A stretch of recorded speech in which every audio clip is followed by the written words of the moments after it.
देखो दोनों अंदर चैन से बैठे हैं। अब बस एक झपट्टा मार कर उन्हें पकड़ लो और आज का नाश्ता मजेदार होगा। हाँ, सही कहा, पहले गिन्नी को पकड़ेंगे।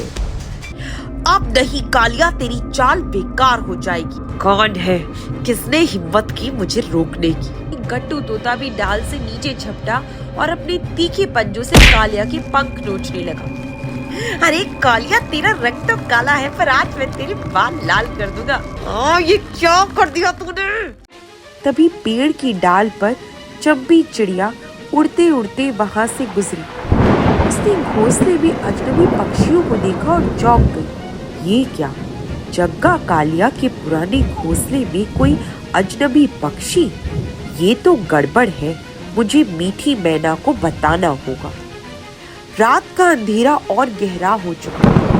जग्गा कालिया अपने साथियों के साथ शिकार की योजना बना रहा था। उधर उसके पुराने घोंसले में गिन्नी और गुन्नू बेचैनी से सोने की कोशिश कर रहे थे। गिन्नी थकान के कारण सो गई थी, मगर गुन्नू की आंखों में नींद नहीं थी। इधर डाल पर उड़ते हुए चंपी चिड़िया ने जब देखा कि घोंसले में दो अजनबी पक्षी हैं, तो उसने तुरंत मीठी मैना को बुलाया।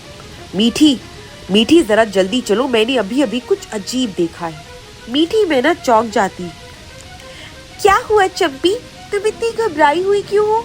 जग्गा कालिया के पुराने घोंसले में दो अजनबी पक्षी, मैंने पहली बार वहाँ किसी को देखा है। मुझे यकीन है कि कालिया ने उन्हें धोखे से फंसाया है। हाँ, ये हो सकता है।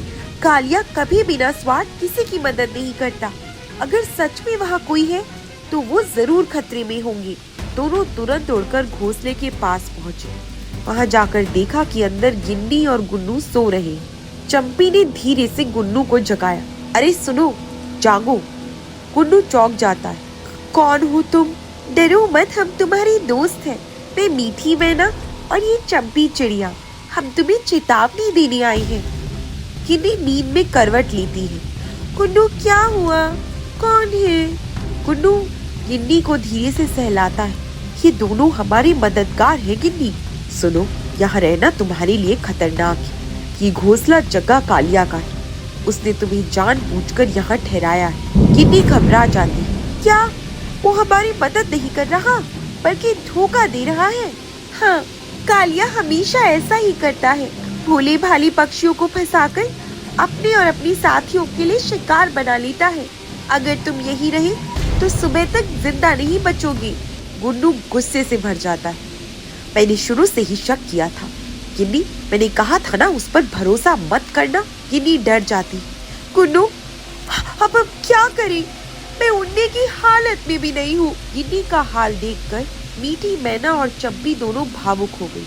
चिंता मत करो, हम तुम्हें बचाएंगे। यहाँ जंगल में हमारे बहुत से साथी हैं। गट्टू तोता, कालू कौवा और शरारती चीकू बंदर। हम सब मिलकर योजना बनाई तो कालिया को हराया जा सकता है। मीठी मैना भी सिर हिलाकर जवाब देती है। हाँ, हम अकेले तो उसे नहीं रोक सकते, मगर एकता से उसकी चाल पे गाड़ी जा सकती है। गुन्नू आशा से पूछता है, तो तुम सचमुच हमारी मदद करोगे? चंपी मुस्कुराकर जवाब देती है। हाँ, हमें एक दूसरे की मदद करनी ही चाहिए। गिन्नी की आंखों में आंसू आ जाते हैं। हम सदा तुम्हारे आभारी रहेंगे। चंपी और मीठी मैना ने तुरंत योजना बनाई। वे गुपचुप उड़कर गट्टू तोते और चीकू बंदर को बुलाने चली गई। गट्टू तोता हंसता है। अरे अगर कालिया की चाल है तो गट्टू भी क्या काम आएगा, मैं तो उसका रंग ही उड़ा दूंगा। चीकू बंदर भी मुस्कुराकर डाली से झूलता है। और मैं अपनी मस्ती से उसके होश उड़ा दूंगा। मीठी मैना गंभीर हो जाती है। ध्यान रखना, ये मजाक का समय नहीं है। गिन्नी गर्भवती है, उसके और उसके बच्चे की जान की बात है। हमें पूरी ताकत से कालिया का सामना करना होगा।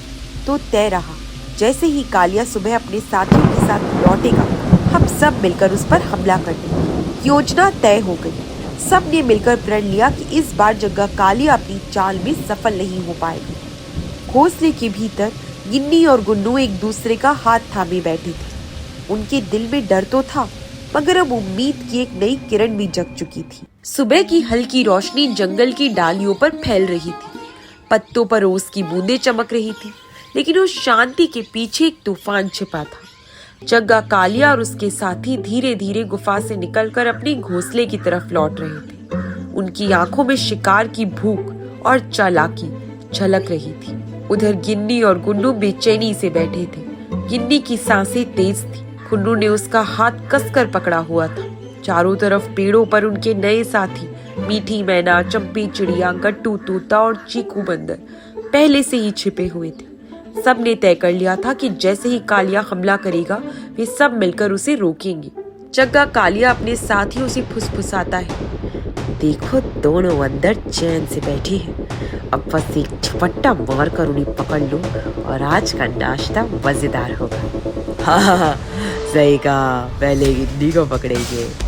जैसे ही कालिया आगे बढ़ा, अचानक डालियों पर से चंपी चिड़िया ने जोरदार चीख लगाई। अब नहीं कालिया, तेरी चाल बेकार हो जाएगी। जग्गा कालिया गुस्से से चौंक जाता है। कौन है, किसने हिम्मत की मुझे रोकने की? हम सब मिलकर तेरा सच उजागर करेंगे। तुझे अब किसी मासूम को सताने नहीं देंगे।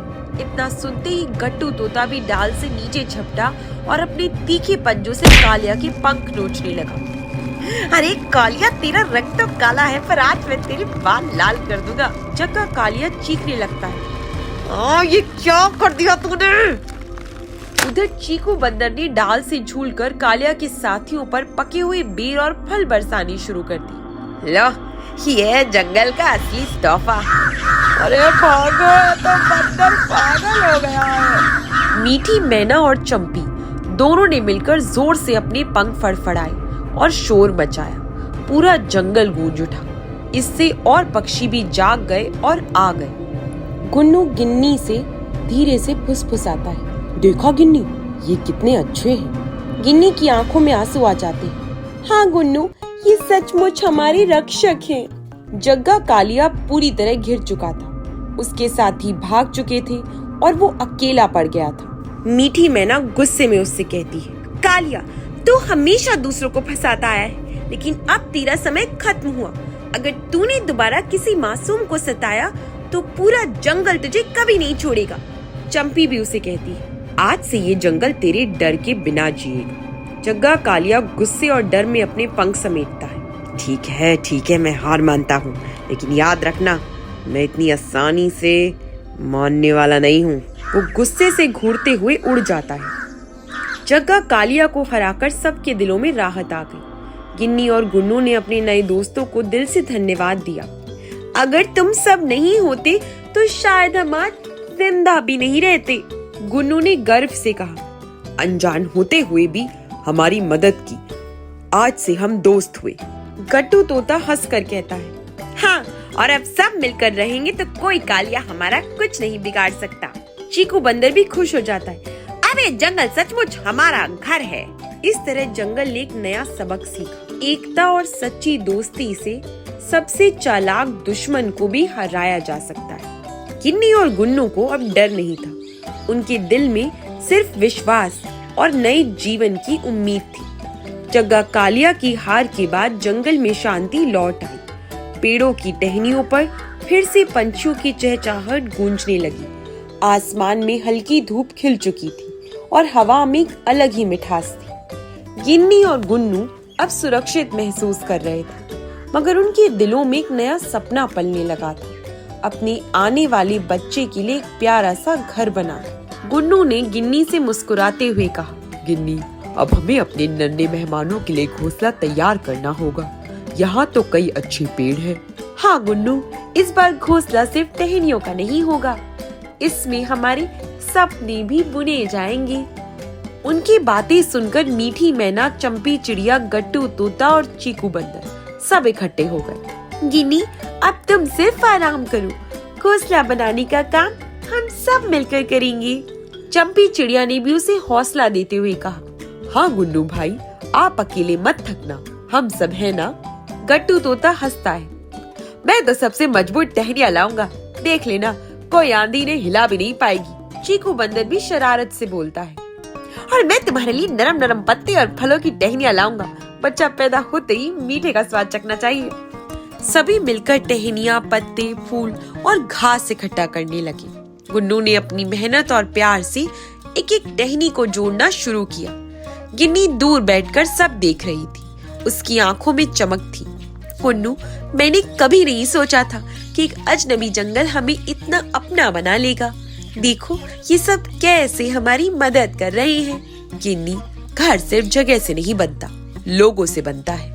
और आज ये जंगल हमारा परिवार है। कई दिनों की मेहनत के बाद एक सुंदर घोंसला तैयार हो गया, मजबूत डाल पर बना हुआ, जिसमें नरमी और गर्माहट भरी थी। गिन्नी उसमें बैठ गई और धीरे धीरे अपने अंडों को सेने लगी। वाह, ये तो पूरा महल जैसा घोंसला है। चंपी चिड़िया ने भी हंसते हुए कहा, अब तो गिन्नी महारानी और उनके बच्चे राजकुमार बनकर रहेंगे। गट्टू तोता भी मस्ती करता है। हाँ, और मैं दरबार का मंत्री बनूंगा। चीकू बंदर भी हंसकर कूद पड़ता है। तो फिर मुझे दरबार का मस्करा बना देना, ताकि सबको हंसी आती रहे। गिन्नी खुश होकर सबको देखती है। तुम सब ने मेरी दुनिया रोशन कर दी। मैं वादा करती हूँ, अपने बच्चों को भी मैं तुम्हारी तरह दयालु और बहादुर बनाऊंगी। गुन्नू धीरे से गिन्नी के पंखों को छूता है। और मैं हमेशा तुम्हारा और बच्चों का सहारा बनूंगा। हमारी ये उड़ान कभी रुकने वाली नहीं।